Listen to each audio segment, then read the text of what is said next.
ancients, people thought God had created the world and every living thing, each with a purpose, in an ordered universe over which our Creator presided, rewarding good deeds and punishing sin.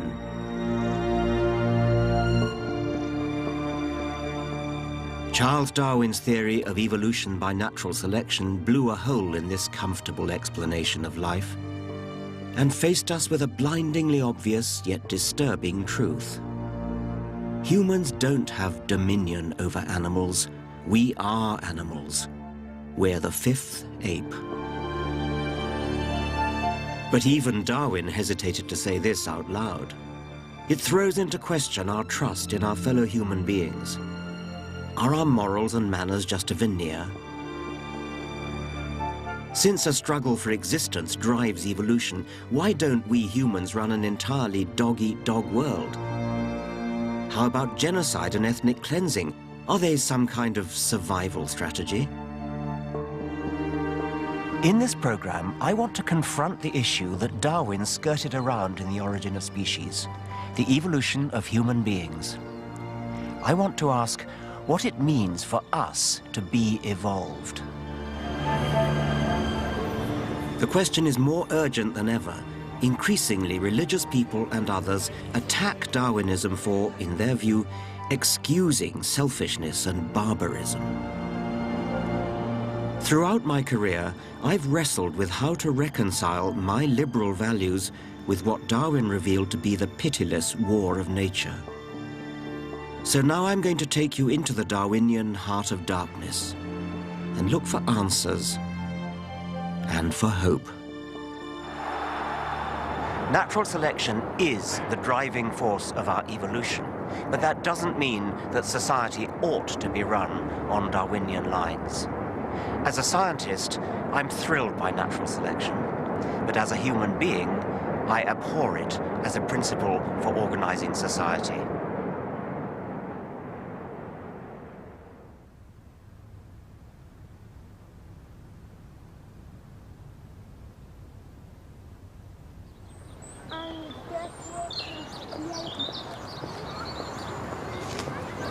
Evolution by natural selection is a very simple idea. Over thousands of generations, in a struggle for existence, successful variations have survived to reproduce. A process that gradually carves life into more and more specialized forms. Life forms that include the apes, gibbons, orangutans, gorillas, chimps, and us.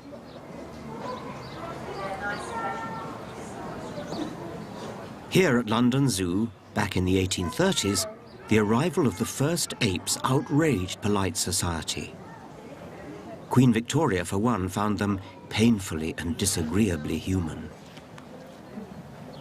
But another visitor was spellbound. The young Charles Darwin saw the unmistakable truth staring back at him from the other side of the cage. The uncanny familiarity of ape hands and the humanity we seem to glimpse in their eyes was for Darwin further evidence to support the idea of evolution, that all life was related. The African apes, he realized, were our closest evolutionary cousins.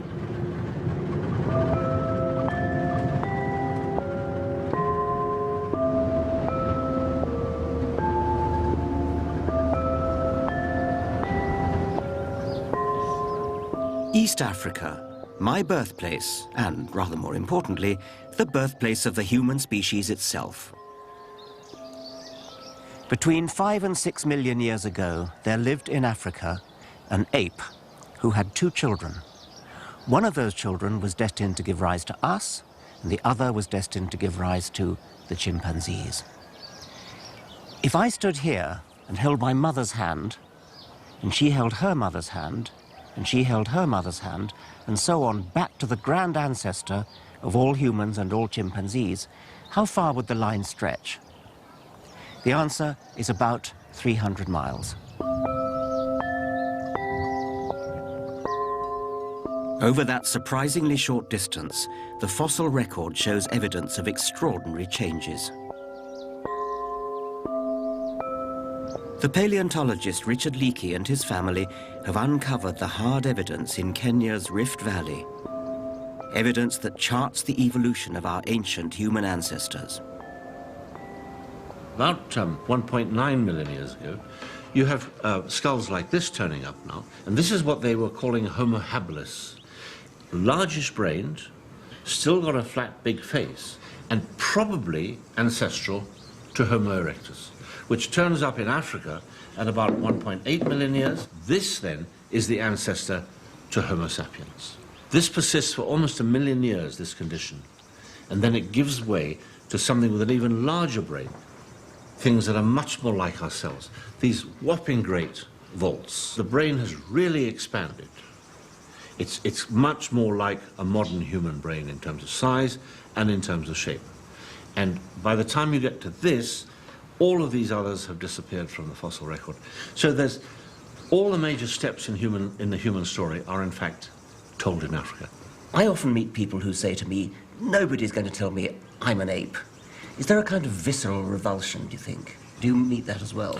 Yes, I do meet that, but it seems to be so misplaced because, as you know, we are the fifth ape, and we never separated from the apes. We just do things differently. I've often found it fun to go to an ape exhibit in one of the big zoos, and you can watch people looking at a group of chimpanzees, and what is very clear if you watch their facial expression,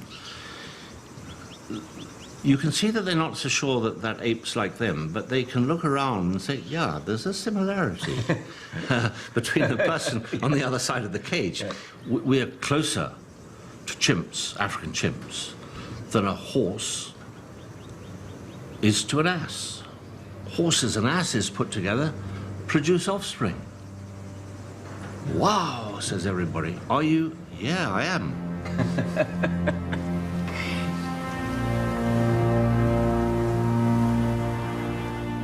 It's an unsettling thought. In evolutionary terms, we're so closely related to chimps that it's not ridiculous to ask whether we might still be able to breed with them. We're the human animal, upright, big-brained ape cousins who evolved to outthink the competition. As a biologist, I've wondered at the challenging implications of this, what it tells us about human society now. But over half the people on Earth are so horrified by what Darwinism reveals about our origins, they just refuse to believe it. I'm an ape. Yeah. Are you an ape? No, I'm not. I'm a human being.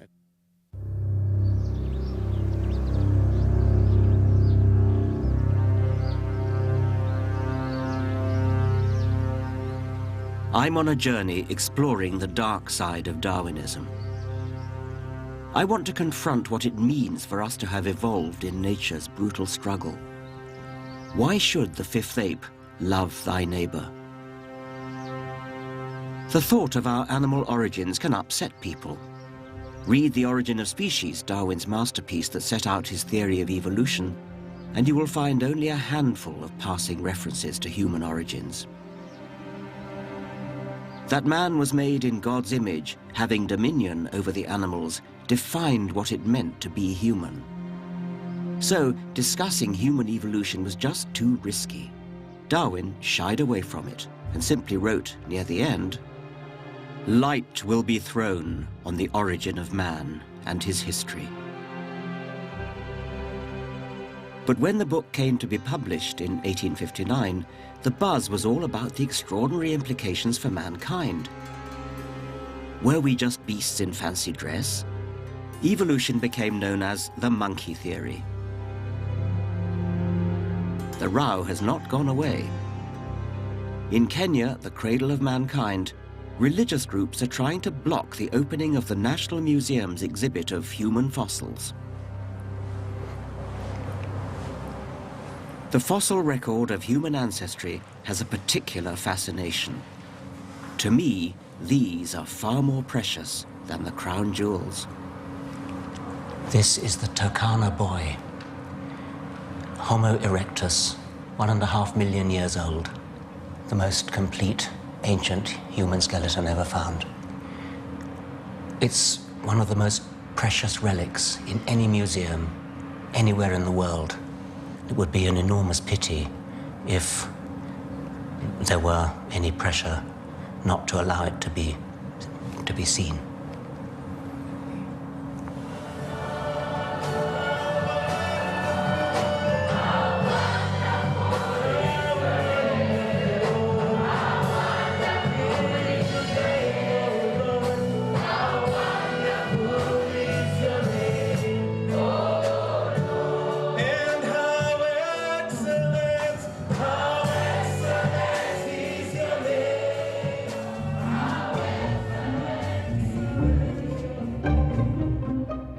The 10 million strong evangelical movement in Kenya has run a Hide the Bones campaign. By coincidence, I was born right next door to the church, where the protest is being led by Bishop Boniface Adoyo. Bishop, how do you do? Very nice of you to agree to this meeting. Same here to meet the great professor. Oh, let's go into. You know, I was born just over the road there. No, I'm told over the other side. Well, we'll have to work that out later. Yeah. And you've met your... It was clear that we weren't going to see eye to eye from the beginning. I'm an ape. Yeah. Are you, Bishop? I'm not. Okay. Definitely I'm not.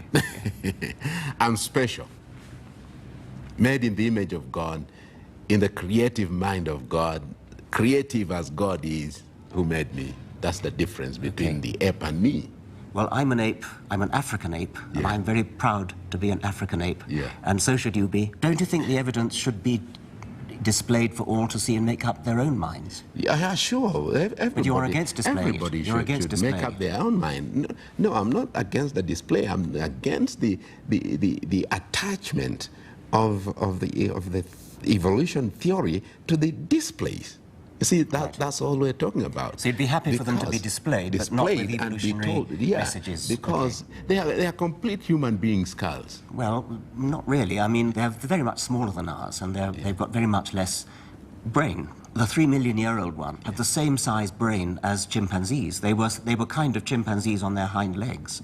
So it was a first step towards becoming human. And the next step was then, in the Turkana boy, to have a bigger brain.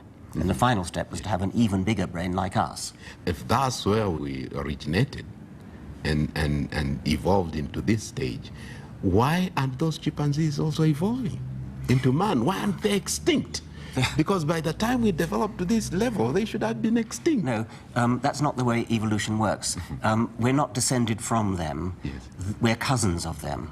So we and they go back to a common ancestor. There are the chimpanzees, there's us. We go back to a common ancestor. Now, that common ancestor was not a chimpanzee and it was not a human. It was something else. And it evolved towards being a chimpanzee.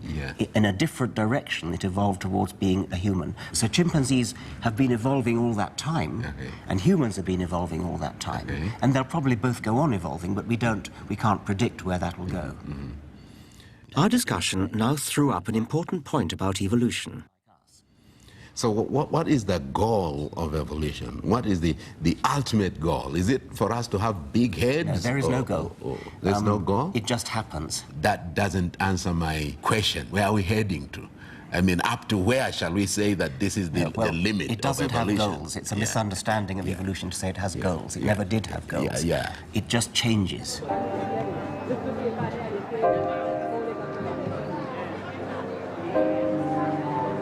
This is crucial.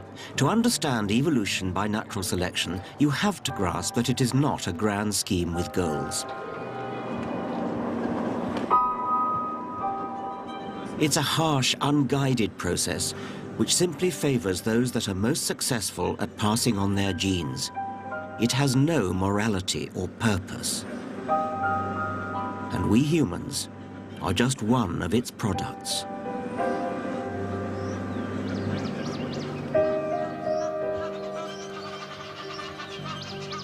Darwin took man off his pedestal and made him an animal like all others.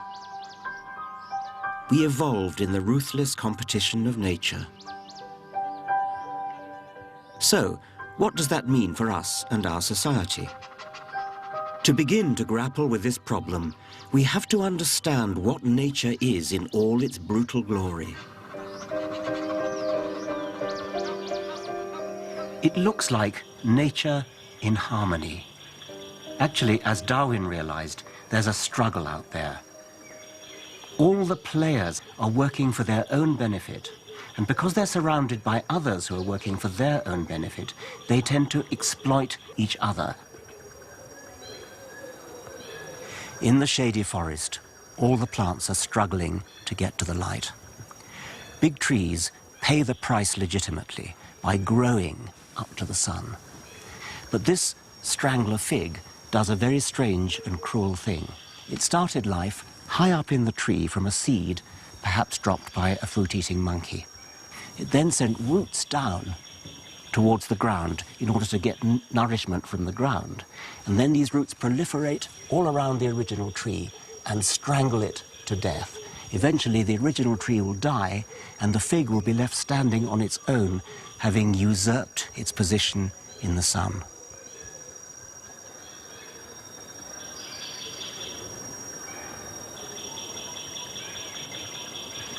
The bitter struggle for survival in nature has been the dynamic force that has driven the evolution of life. And this is where my own struggle with the consequences of Darwinism begins. Attacks on Darwin have claimed that his goalless, soulless theory has unleashed the worst of human nature.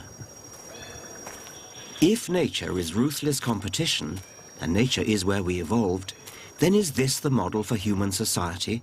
Every man for himself? Well, let's look at this. There is one area of human affairs in which the dog-eat-dog mentality seems, to many, entirely natural. In business.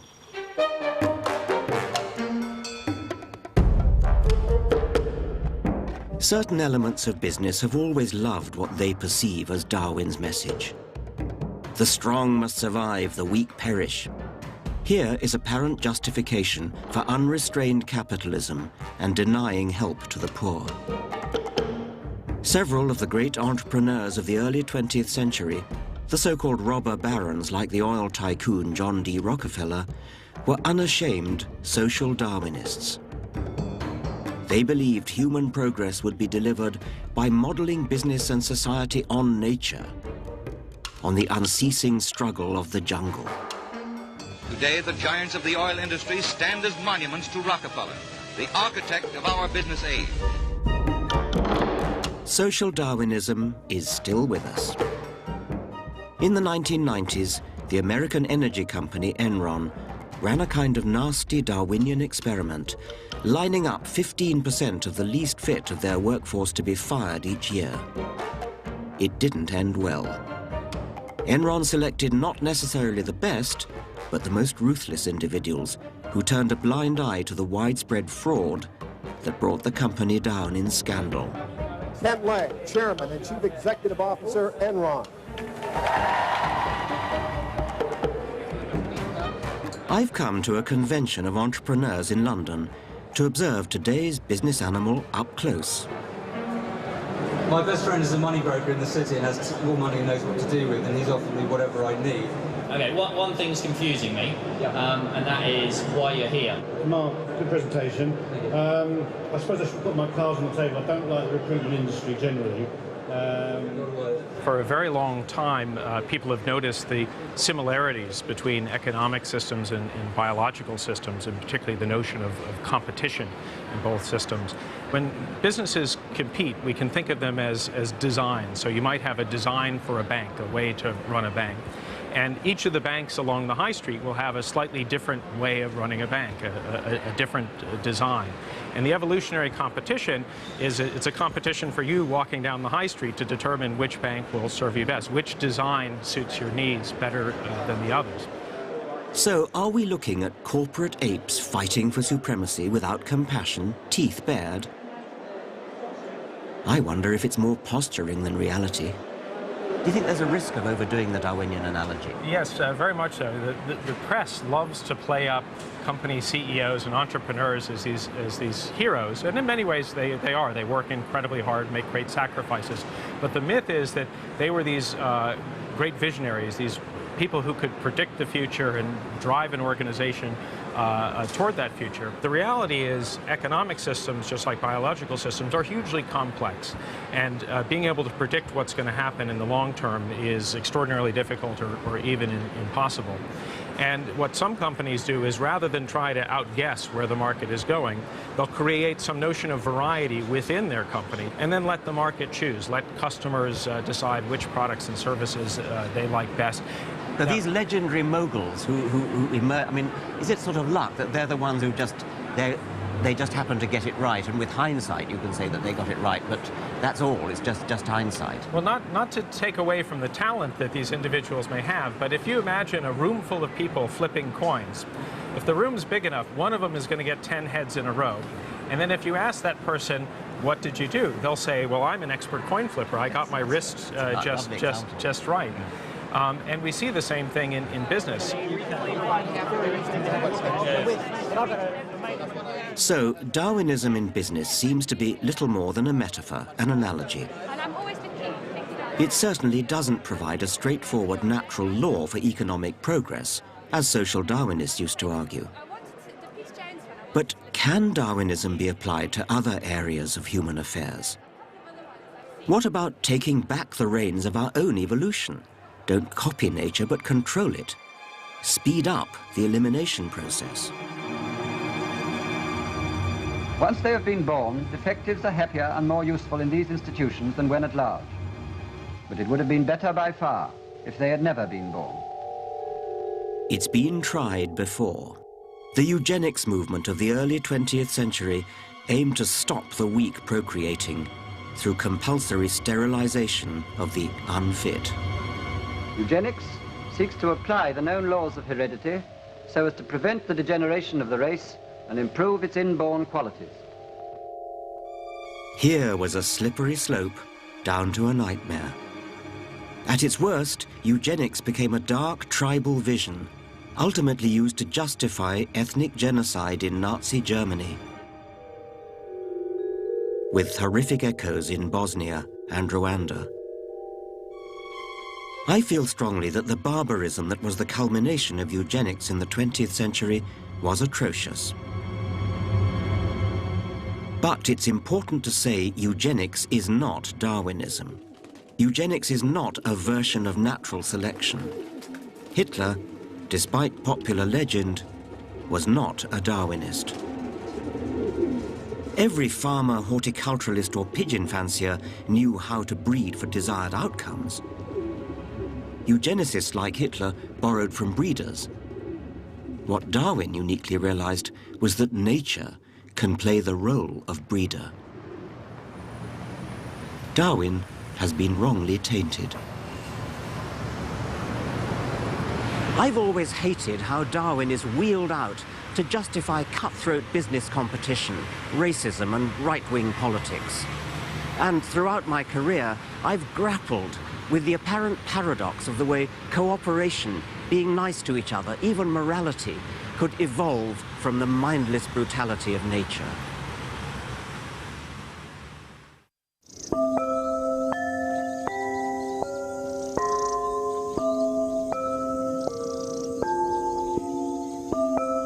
Charles Darwin argued in Origin of Species that evolution of life on Earth had been driven by a brutal struggle for existence. Natural selection can seem bleak for many biologists. Certainly nature can be pitiless and cruel. But I've been intrigued by what appear to be acts of kindness in nature. Warning cries, huddling for warmth and comfort, and mutual grooming. Animals like these are displaying what we call altruism. They're giving something to another at a cost to themselves.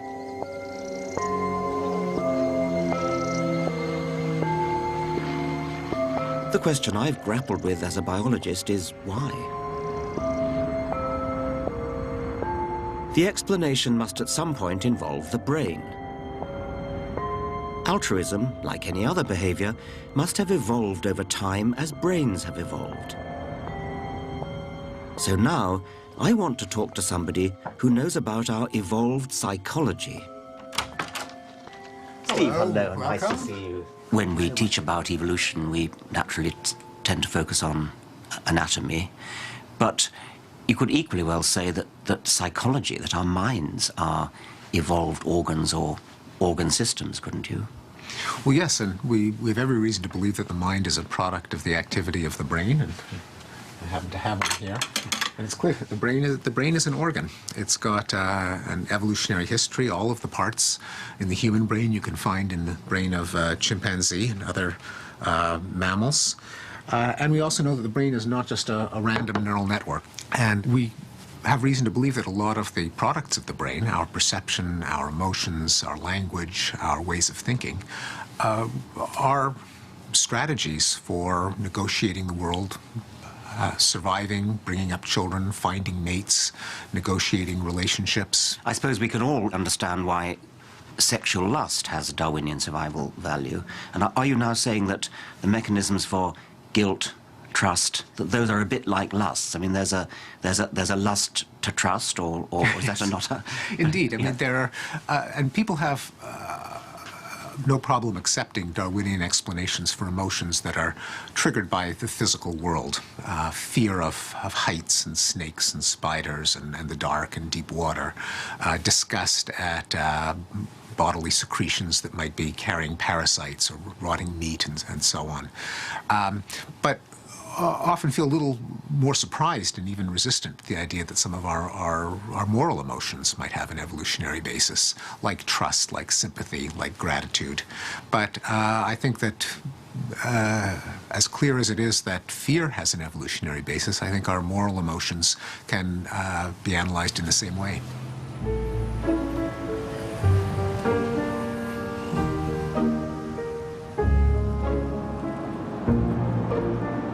I think Steven Pinker is right, and that we do have an evolved morality. But I also understand why there is resistance to the idea. Why would the genes for the parts of the brain that involve giving at a cost to oneself be inherited in nature's brutal struggle for existence? To explore this, I want to look at another case where individual survival doesn't appear to be the priority. A peacock's plumage is gorgeous, but it must get in the way of its own survival. It's easily spotted by predators, and its huge weight must hinder a quick escape. So why isn't the peacock's tail eliminated by natural selection? Charles Darwin was puzzled. "The sight of a feather in a peacock's tail whenever I gaze at it," he wrote, "makes me sick." But it was Darwin himself who hit upon the answer: sex. The peacock's tail is a burden to himself, but a boon to the genes that built it. Why? Because the tail wins sexual partners. Something about the peahen's brain is attracted to bright feathers and extravagant, maybe costly, advertisement.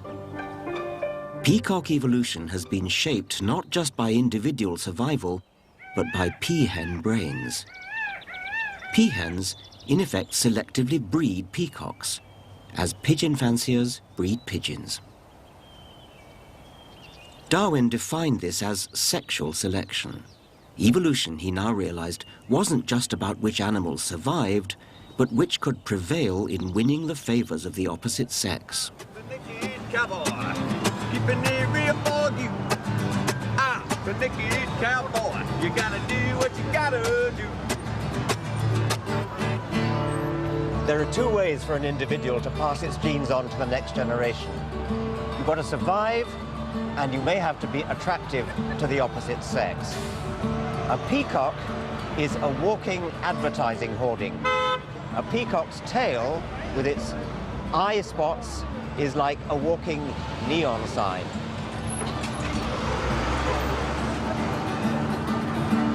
Here in America, I'm looking into an unexpected way in which women could be said to be practicing a form of selective breeding.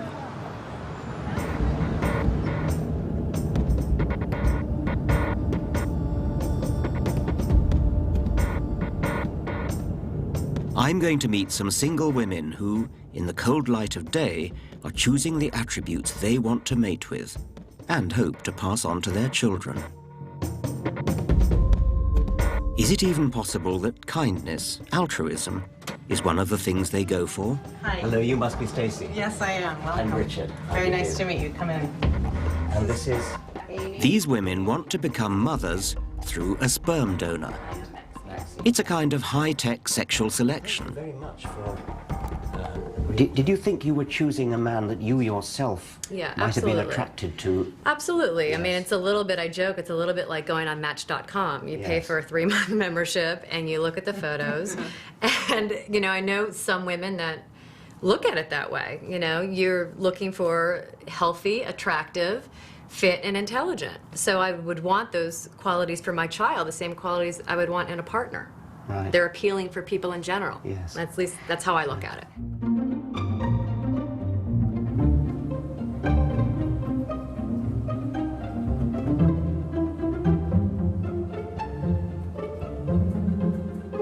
For the women's potential partners, partners whom they never meet, the process begins here. Down here we have the donor rooms where, you know, they can do their thing. And, you know, I'm trying to... Suitable pictures on the wall. Oh, of course, you've got to have a little inspirational material to help it along, you know. But who are the women going to pick? The same type of room. Are there any women who say, well, just give me something at random? Very, very, very rarely. Okay. Tell me a woman that has walked into a shoe shop and said, just give me whatever you have.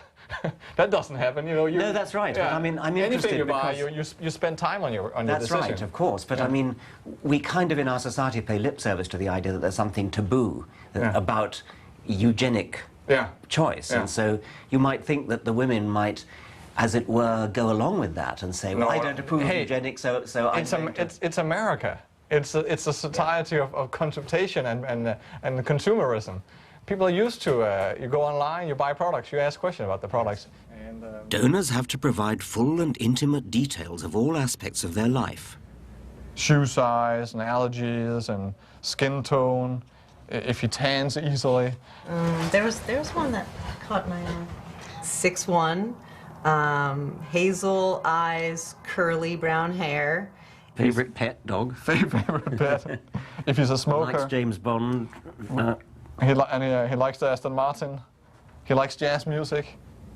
But I want to return to the enigma of altruism.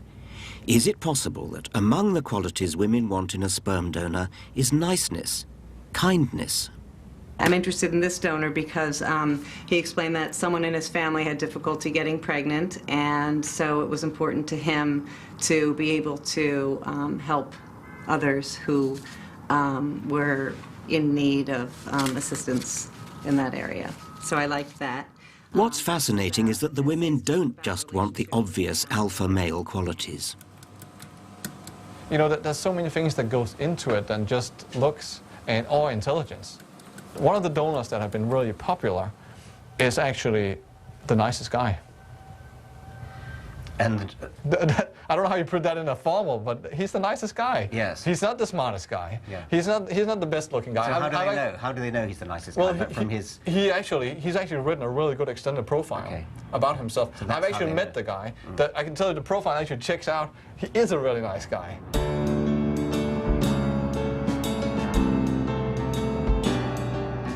So what's going on here at a more fundamental level? This goes back to an old interest of mine. I became fascinated by the issue of how animals evolved to be nice when I started teaching biology at Oxford in the 1960s. This was barely 10 years after the structure of DNA in genes had first been cracked by Watson and Crick. And I was intrigued how the new science of genetics could help provide an answer to the puzzle of altruism. Genes are coded instructions that build every living thing, body and mind. They give rise to the distinctive family nose down through the generations. They dictate what color eyes you have. But such examples are just the outward and visible tip of the iceberg. Now here's the point. We organisms, you, me, an octopus, a forget-me-not, or a giraffe, are survival machines. We're vehicles for the genes that ride inside us, vehicles that are thrown away after we've handed the precious coded information on to the next generation through reproduction. Genes are copied from one generation to the next, on and on. So they, and they alone, are immortal. I advocate a kind of gene's eye view of nature. The genes that survive are the ones that consistently provide slightly longer necks, slightly keener eyes, or improve camouflage, and so help their vehicle to survive, and therefore pass those same genes on. The survival of the fittest really means the survival of genes, because it is only genes that really survive down through many generations. A gene that didn't look after its own interests would not survive. That's the meaning of the phrase, selfish gene. Okay, so how can selfish genes support kindness? If genes are striving selfishly to make more copies of themselves, how can a gene achieve this selfish objective by making its bearer behave altruistically? One part of the answer is kinship. An altruistic gene can spread through the population so long as the altruism is directed at other organisms that have the same gene. In other words, at family. So, selfish genes build parent animals who protect their young. In human terms, parents who'd rush into a burning building to save their children. This is called kin selection. The other part of the answer is reciprocal altruism. You scratch my back and I'll scratch yours. When animals live in groups where they encounter each other repeatedly, genes for returning favors can survive. Individuals sacrifice themselves for each other. They give food to each other, to close kin, and to other individuals who might be in a position to pay back favors on another occasion. Selfish genes give rise to altruistic individuals.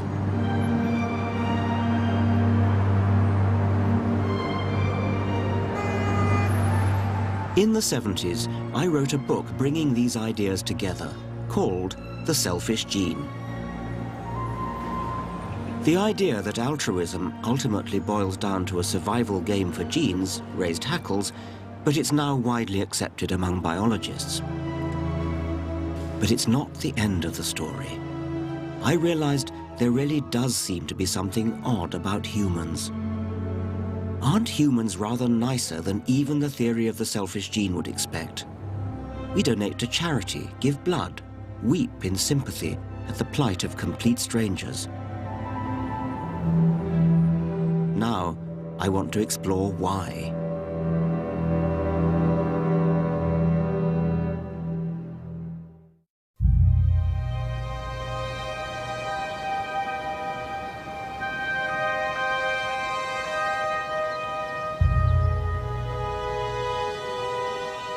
I've been struggling all my life with why people should be quite so kind and decent to each other. At first glance, it seems to go against the dog-eat-dog viciousness of Darwinism. To be sure, Darwinism was softened because it was in the selfish interests of genes to build altruistic animals. There are good genetic reasons for limited acts of kindness. But I can't help wondering, is this enough to explain the kindness of humans, or even chimpanzees?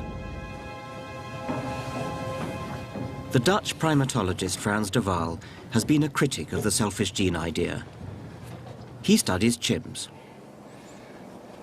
He believes that our closest living relatives exhibit empathy and moral concern that goes beyond the kin altruism and tit-for-tat of selfish genes.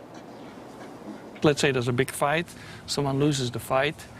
Very often another one will go over to them, put an arm around them, try to calm them down, groom them. We call that consolation behavior, and actually that's common enough that you can collect data on it. De Waal has accused my work of promoting what he's labeled veneer theory. The idea that morals are a thin veneer on top of the inherent nastiness of our animal nature. Yeah, well, I think the reason I speak of veneer theory is because we've seen like 30 years of books published on how humans are not inherently kind. Humans are deep down nasty. And if we are kind, it's only to make a good impression on each other. And if we are moral, it's just a little veneer over human nature. Yes. And I take opposition to that. My feeling is that the phenomena that we see, which you've described as empathetic, are phenomena which need explaining. And we're going to explain them. In my case, we're going to explain them in terms of selfish genes. Selfish genes are just as good at explaining altruistic behavior as they are at explaining selfish behavior. But maybe the problem is that it is certainly a self-promoting gene. And so the word selfish has a motivational content, of course. And I think that's where people sometimes get confused between, if we have selfish genes, that means that we must be selfish. And those things need to be kept apart. Well, they really do. I mean, it's a very unfortunate confusion, because most of the book is about altruistic behavior. Yeah. You know that in political ideology it has also been used. So, for example, what we call social Darwinism, which is very prominent in this country, in the US, is a sort of ideological streak which says, well, animals are not nice to each other, we humans should not be nice to each other. There's no reason, for example, to help the poor, because the poor need to help themselves, and if they cannot do that, then they perish, and that's fine too. I hate social Darwinism too. But that doesn't mean we should romanticize nature or not face facts when it comes to the genetic roots of altruism. I think altruism has been favored by kin selection in small groups in nature. But when it comes to humans, something special is going on. We've gone beyond kin selection. Our world now has been scaled up. We live amongst large, anonymous populations of strangers, not kin who share our genes, and not people who we might expect to return favors. And yet we still have a lust to be nice. The rule that's built into your brain says, be nice to everyone you meet. And that works in nature, because everyone you meet is going to be part of the small group. Similarly, everyone you meet is actually probably going to be a cousin.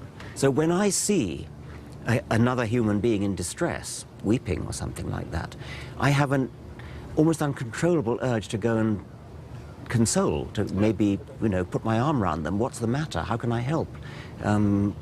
Please let me help you.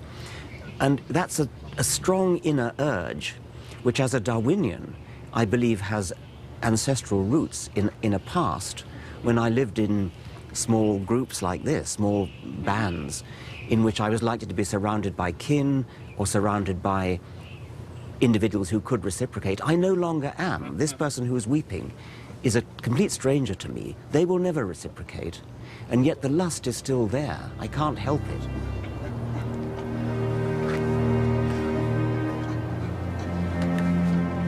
She lost it. She got it last time. I got another one. Keep her. Oh, brilliant.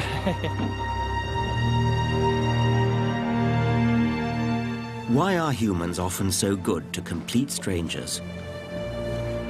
Could it be because our selfish genes are in some sense, a blessed sense, misfiring? Compare it to sexual desire.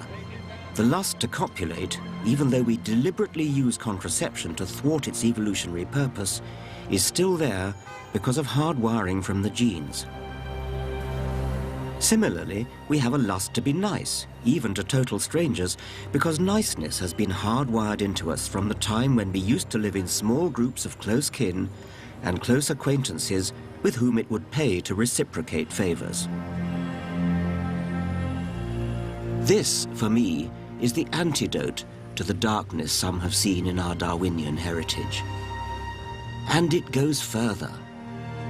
The joy of being conscious human beings is that we rise above our origins. Our misfiring selfish genes mean we don't ape the nastiness of nature, but extract ourselves from it and live by our values. As Darwin recognized, we humans are the first and only species able to escape the brutal force that created us, natural selection. We civilized men do our utmost to check the process of elimination. We build asylums for the imbecile, the maimed and the sick. We institute poor laws, and our medical men exert their utmost skill to save the life of everyone to the last moment.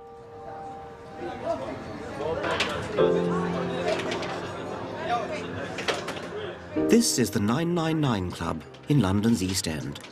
That's strong today. It takes in the less fortunate, alcoholics, drug addicts and the homeless, providing them with tea and hot meals.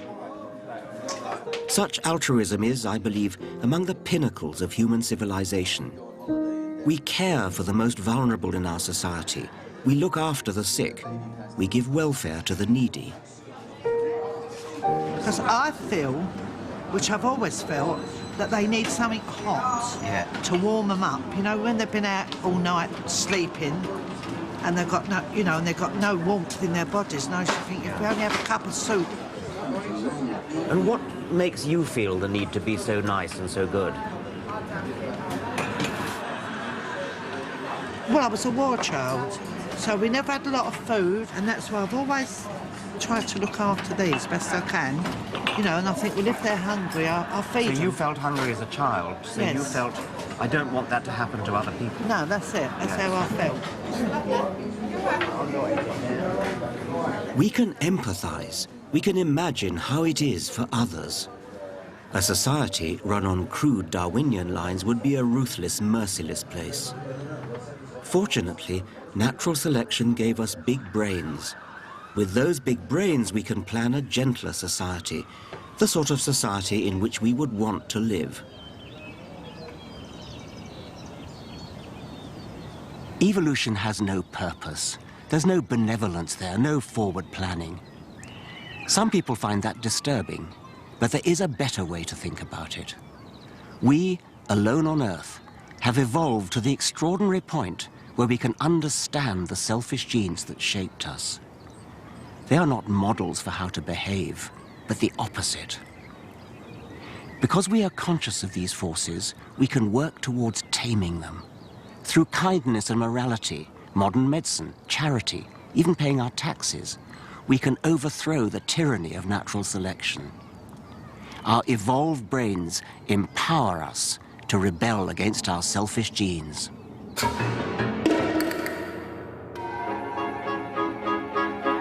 Next time, Into the Lion's Den. Today's religious backlash against Darwin. The ever more elaborate strategies to deny the evidence of evolution, and how Darwin himself struggled with the implications of his own theory.